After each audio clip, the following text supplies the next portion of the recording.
येऊया मुंबईतल्या बातमीकडे। युद्धामुळे देशभरामध्ये गॅसचा तुटवडा निर्माण झाला, त्यामुळे नागरिक मोठ्या अडचणीत आहेत। सध्या मुंबईमध्ये गॅस एजन्सीमध्ये नागरिकांची गर्दी पाहायला मिळते आणि ऑनलाईन गॅस बुक होत नाहीये, त्यामुळे गॅस एजन्सीमध्ये ग्राहकांची गर्दी होतीये।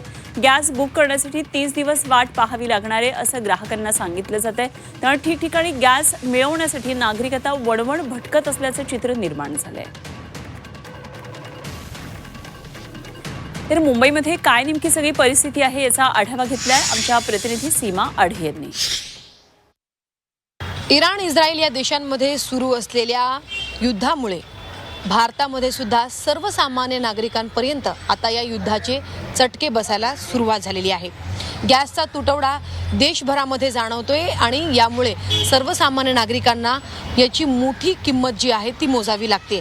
घरगुती गॅस सिलेंडरचे भाव हे गगनाला भिडलेले असताना आता ऑनलाईन बुकिंग सुद्धा होत नाहीये गॅस सिलेंडरची, त्यामुळे आता नागरिक हे मोठ्या प्रमाणात अडचणीत सापडलेत। सध्या आपण HP गॅस सिलेंडरच्या एजन्सीमध्ये उपस्थित आहोत वडाळामध्ये, आणि या ठिकाणी आपण पाहू शकतो या ठिकाणी येऊन हे जे लोक आहेत ते इन्क्वायरी करतायत, माहिती घेत आहेत की सध्या आमच्या घरामध्ये गॅस संपलेला आहे, त्यामुळे गॅस सिलेंडर का बुक होत नाही आणि कधीपर्यंत बुक होणार। त्यामुळे ज्या गाईडलाईन सध्या सरकारने आखून दिलेल्या आहेत त्यानुसार एजन्सीकडनं सुद्धा या प्रत्येक ग्राहकाला, सर्वसामान्य नागरिकांना माहिती दिली जाते की जर तुम्ही 1 मार्च रोजी गॅस बुक केलेला असेल तर तुम्हाला थेट आता पुढच्या महिन्याच्या 1 तारखेलाच गॅस बुक करता येणार आहे। म्हणजे 30 दिवस तुम्हाला ऑनलाईन गॅस बुक करता येणार नाही, आणि जर गॅस संपलेला असेल तर तुम्हाला थेट 30 दिवसानंतरच गॅस मिळणार आहे। व्हिडिओ जर्नलिस्ट निलेशसह सीमा आढे, झी 24 तास, मुंबई।